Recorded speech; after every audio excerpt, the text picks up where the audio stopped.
성경을 통해서 복음을 말씀하고 있는데 두 가지 모습으로 말씀합니다. 아브라함한테 약속한 것이 복음이라고 말씀하고 예수님 자신이 복음이라고 말씀합니다. 갈라디아서 3장 8절 같이 읽습니다. 또 하나님이 이방을 믿음으로 말며 의로 정하실 것을 성경이 미리 알고 먼저 아브라함에게 복음을 전하되 모든 이방인이 너로 말미암아 복을 받으리라 하였느니라. 하나님이 인간을 창조하실 때에 사는 영으로 영물로 창조했습니다. 그래서 에덴 동산으로 이끄시어 생명과를 먹게 하심으로 하나님의 자녀를 낳아서 예수님을 머리로 하여 예수님이 주는 마음과 생각으로 살도록 창조했습니다. 이렇게 사는 환경이 에덴 동산입니다. 생명과는 예수님 안에 있는 생명을 의미합니다. 요한일서 5장 11절입니다. 또 증거는 하나님이 우리에게 이 생명이 그의 아들 안에 있는 그것이니라. 이제 문제는 마귀가 아담과 하와를 유혹해서 선악과를 먹게 함으로 결국 인간은 마귀의 종이 되어 영원한 형벌을 받을 수밖에 없는 운명이 되어버린 것입니다. 그러나 하나님은 인간을 구원하시기로 계획을 세웁니다.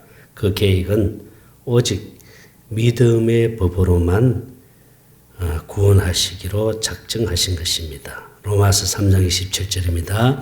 그런즉 자랑할 때가 어디냐? 있을 수가 없느니라. 무슨 법으로냐 행위로냐 아니라 오직 믿음의 법으로니라. 무엇을 믿기만 하면 구원하신다는 것일까요? 그것은 하나님이 약속을 하시고 그 약속을 믿기만 하면 구원하시기로 한 것입니다. 하나님이 제일 처음으로 한 약속이 원시 언약입니다. 창세기 3장 15절 말씀 그리고 21절까지 같이 읽습니다. 내가 너로 여자와 원수가 되게 하고 네 후손도 여자의 후손과 원수가 되게 하리니 여자의 후손은 네 머리를 상하게 할 것이요 너는 그의 발꿈치를 상하게 할 것이니라 하시고 21절 여호와 하나님 아담과 그의 아내를 위하여 가죽옷을 지어 입히시느니라. 여자의 후손으로 그리스도를 보내주어서 우리를 구원하여 그리스도로 옷 입고 살도록 해주겠다고 약속합니다. 여자의 후손의 맏아들이 예수이고 우리는 그의 형제입니다. 로마서 8장 29절입니다.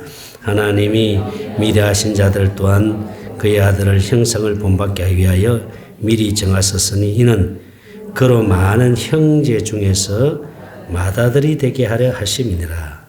여자의 후손으로 태어났다는 말은 남자의 씨 없이 성령으로 태어났다는 뜻입니다.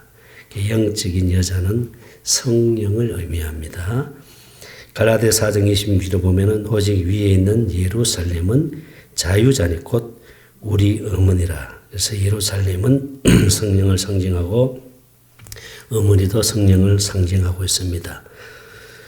29절에 있는 말씀입니다. 그러나 그때 육체를 따라 난 자가 성령을 따라 난 자를 받게 한 것이 같이 이제도 그러하도다. 31절 그런즉 형제들아 우리는 여종의 자녀가 아니요 자유 있는 여자의 자녀이니라. 다시 말해 성령으로 말미암아 하나님의 생명으로 태어나게 해서 그리스도로 옷 입고 살도록 해주겠다고 약속합니다. 갈라디아 3장 26절 27절 같이 있습니다. 너희가 다 믿음으로 말미암아 그리스도 예수 안에서 하나님의 아들이 되었으니 누구든지 그리스도와 합하기 위하여 세례를 받은 자는 그리스도로 옷 입었느니라. 이렇게 살도록 한 언약이 원시 언약, 또 원시 복음이라고 합니다. 복음의 시작이란 뜻이죠. 아벨, 또 에녹, 노아, 아브람도 이 약속을 믿음으로 구원을 얻은 것입니다. 그래서 히브리서 11장 4절부터 8절까지 내용인데 우리 같이 한번 천천히 읽겠습니다.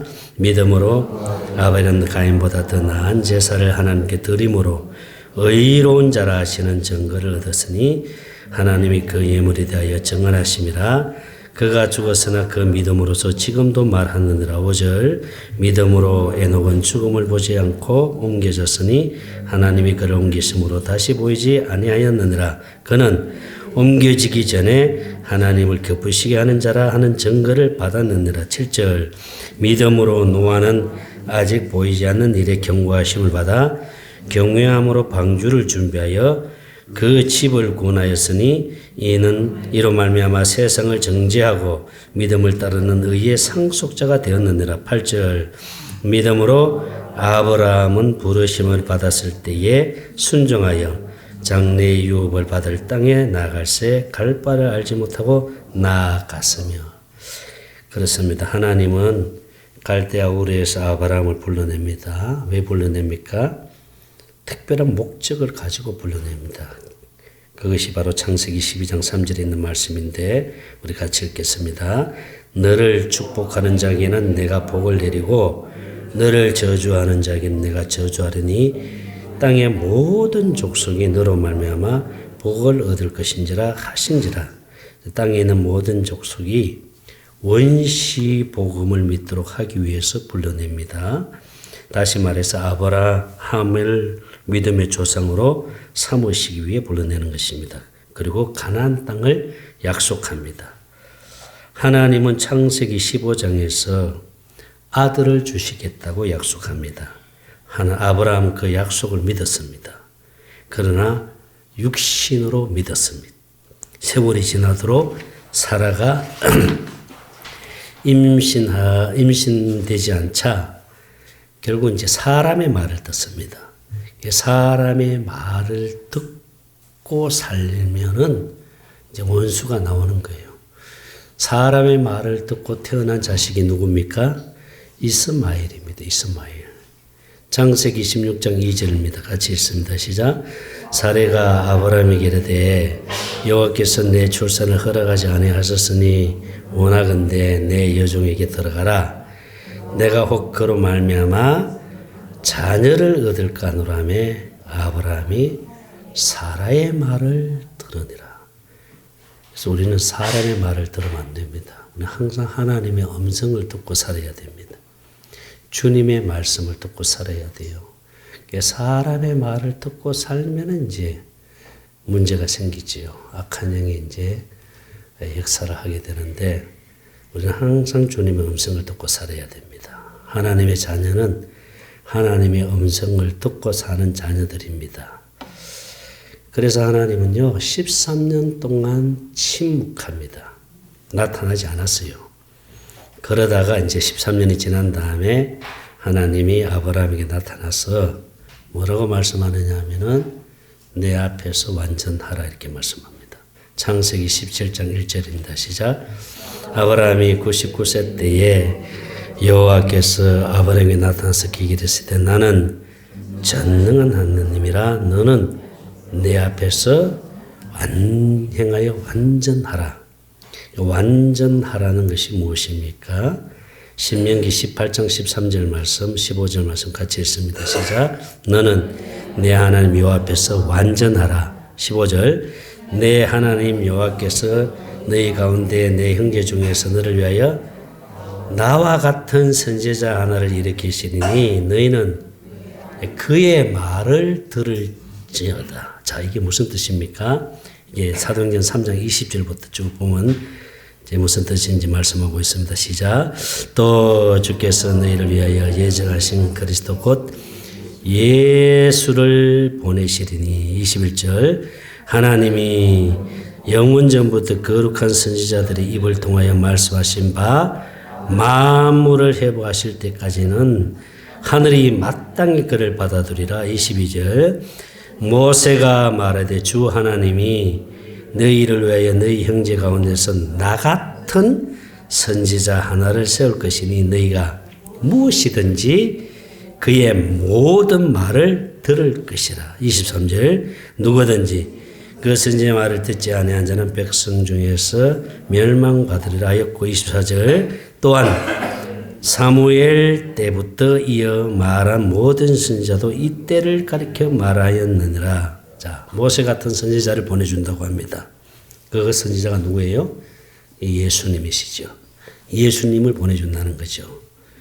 그러므로 예수님의 말을 듣고 사는 것이 완전한 삶입니다.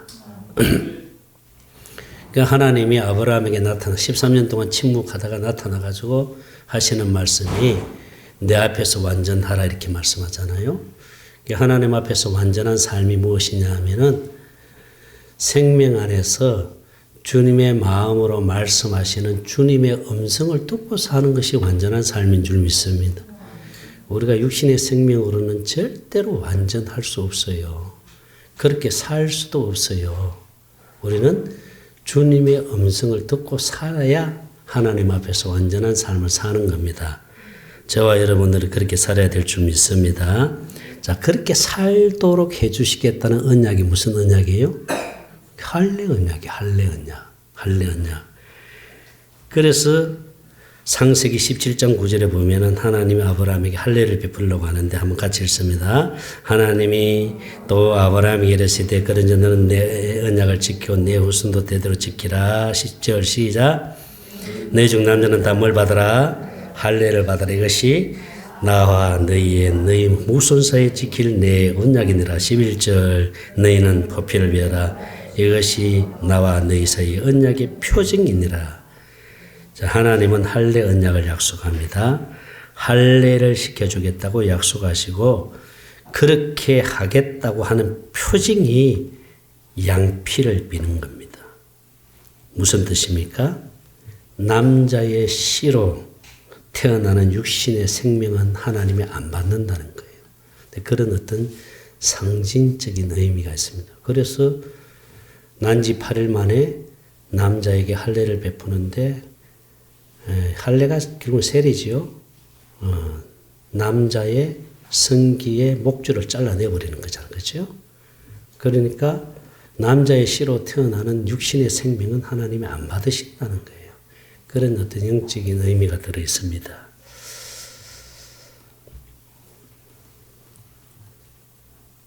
그래서 마음에 이제 할례를 베풀어 주신다고 이제 말씀을 하지요.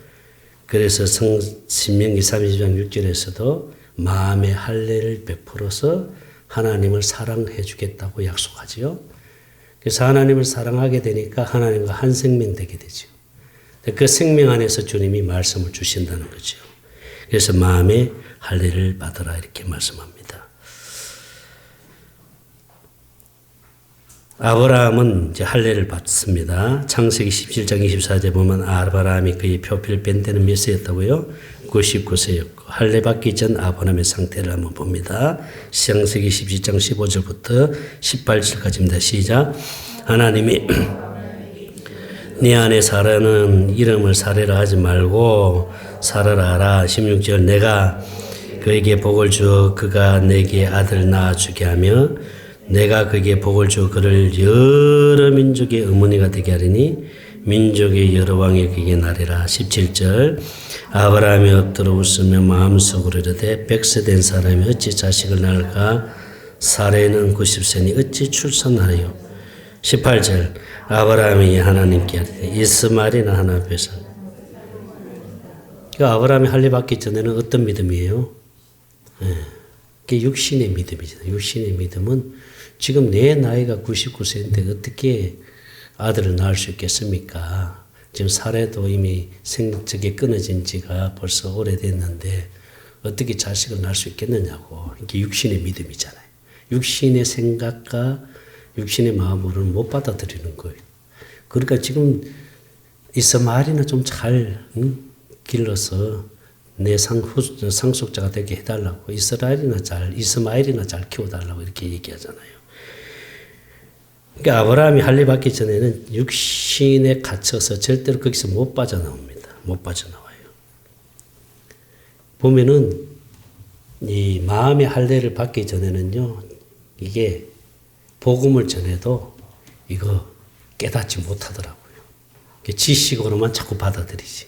이 육신의 생각에 탁 갇혀서 그 생각에서 못 빠져나오는 거예요. 아무리 설명을 하고 얘기를 해도 이게 이 생각에 딱 갇혀 있으니까 못 받아들이더라고요.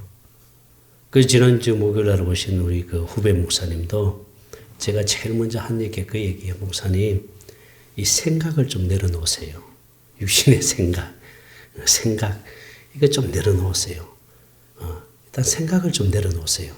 그걸 내가 3번이나 반복해서 계속 강조했어요. 생각을 좀 내려놓으시고, 그리고 목사님은 지식으로 다 알고 계세요, 이미. 지식으로는 다 알고 계시는데 문제는 이 복음이 성령으로 깨달아져야 돼요, 성령으로.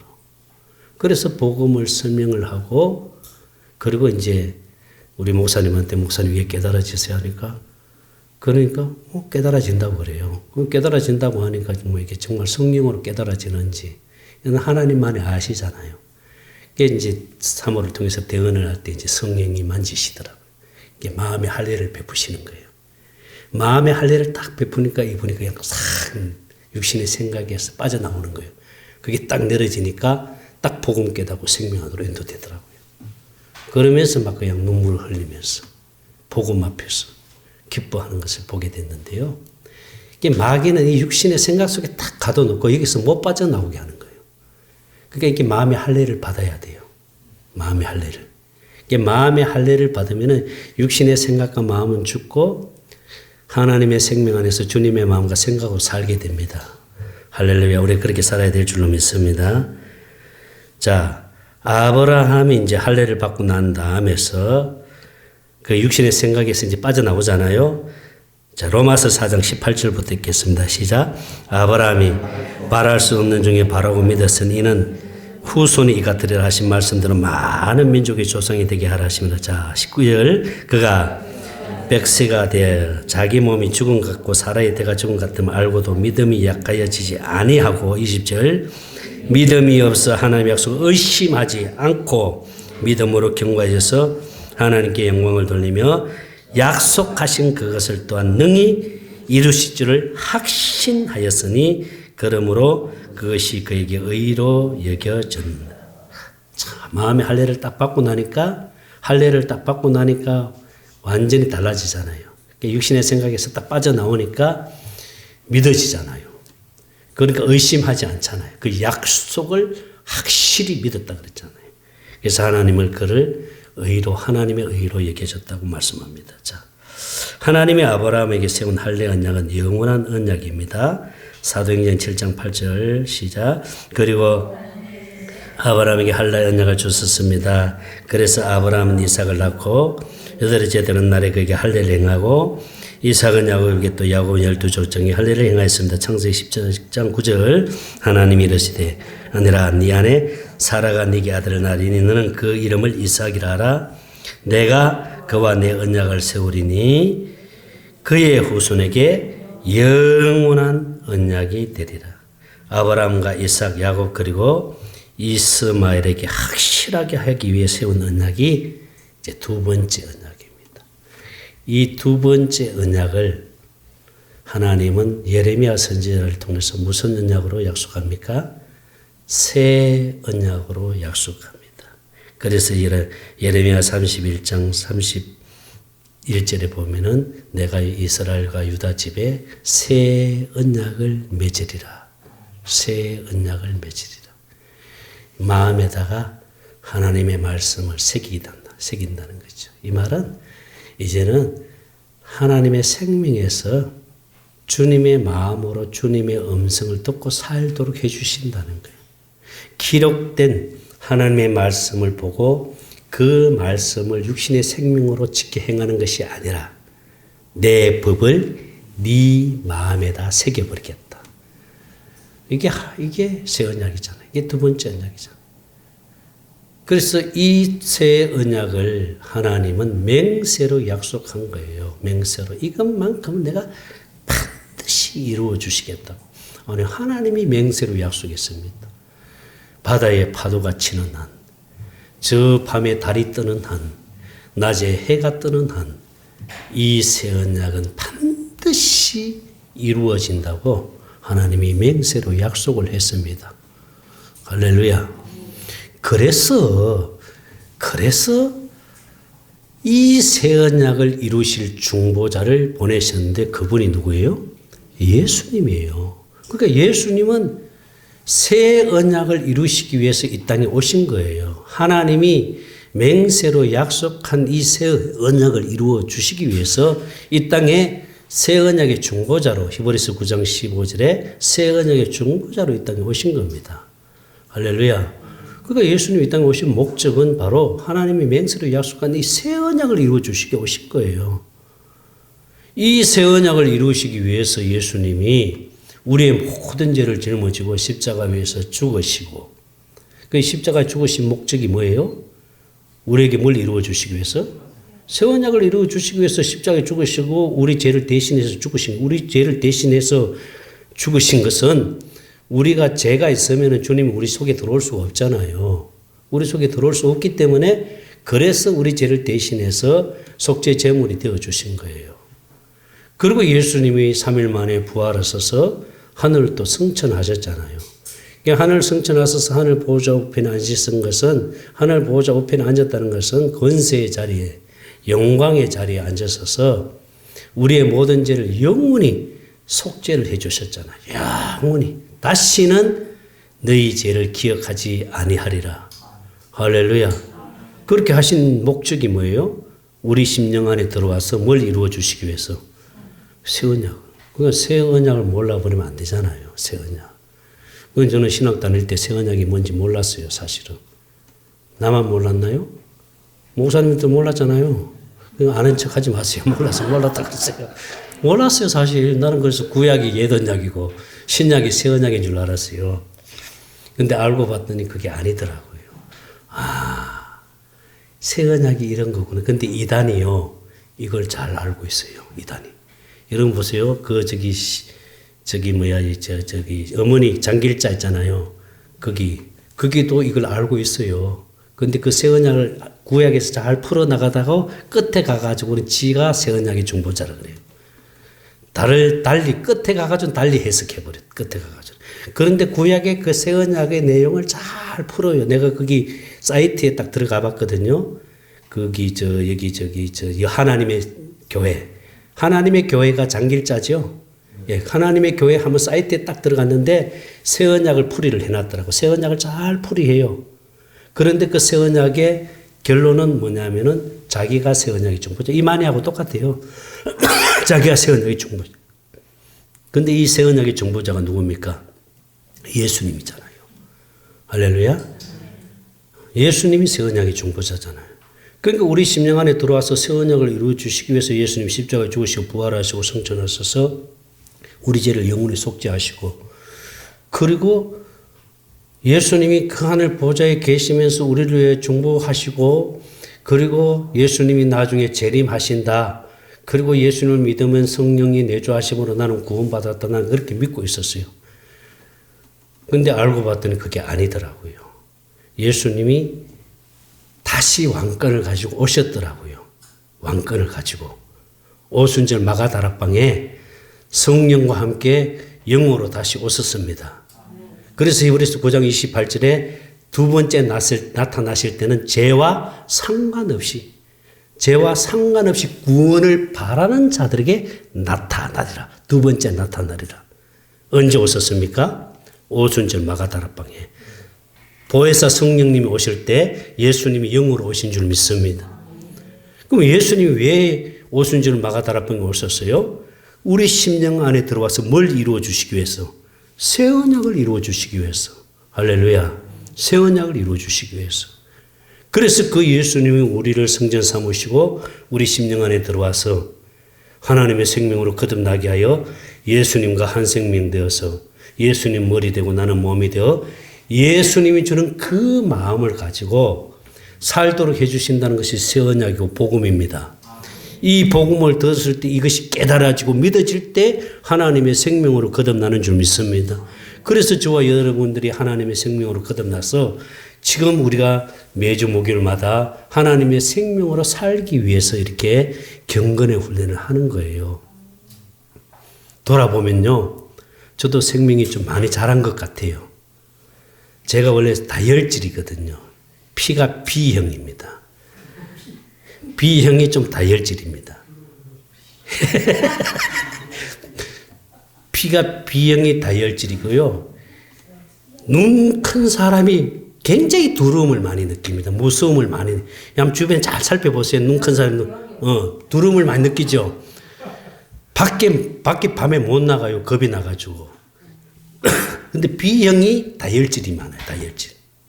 제가 다혈질이에요. 욱하는 게 있어요. 욱하면 그냥 엎어버려요. 욱하면 그냥 탁 엎어버리는데 엎어버리는 바람에 우리 성도들 많이 떠났습니다. 많이 떠났어요. 엄청 떠났어요. 떠나는데 그냥 떠나는 게 아니에요. 또 이게 콩고물이 묻어나가듯이 그냥 빠져나가 버려요. 훅 빠져나가 버려요. 그런 고통을 제가 많이 느꼈는데, 자, 그런 제가 복음을 만났잖아요.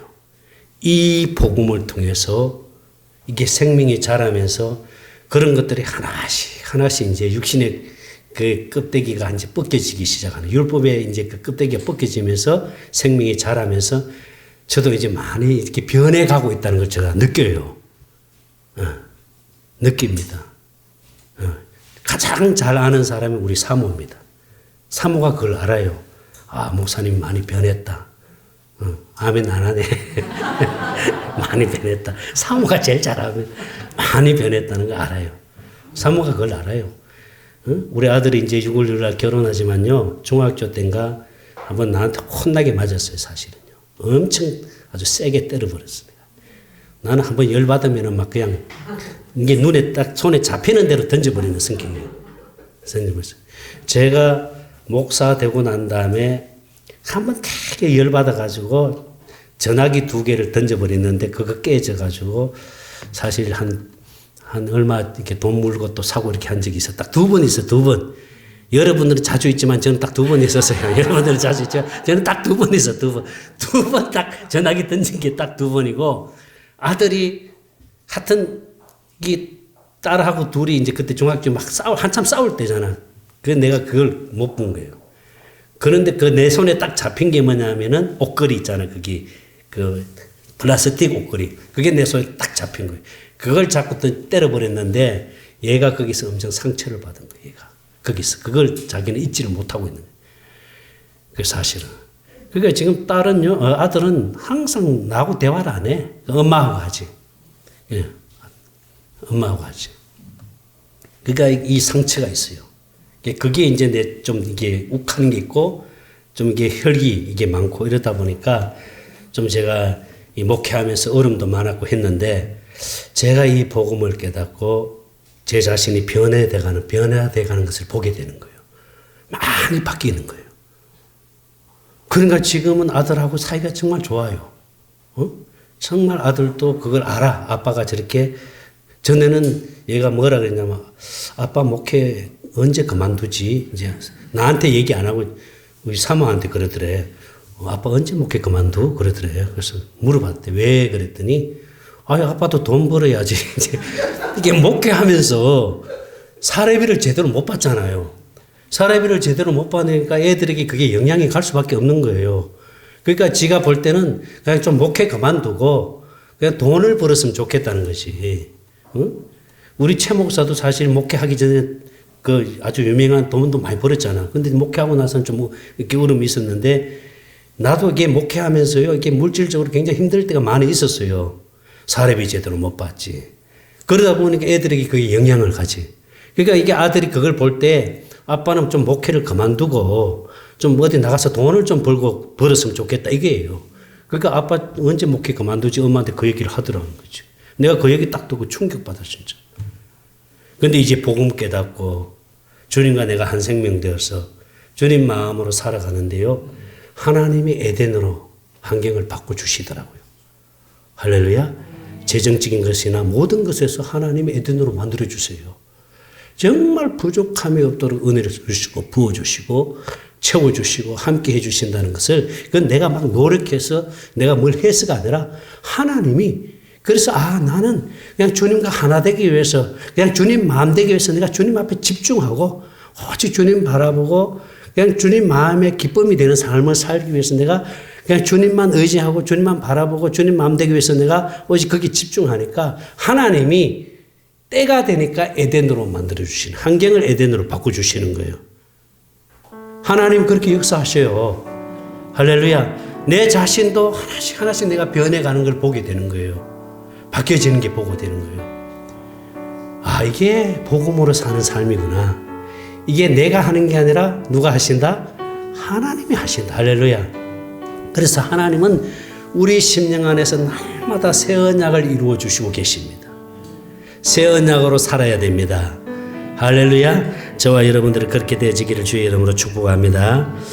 기도합니다. 하나님 감사합니다.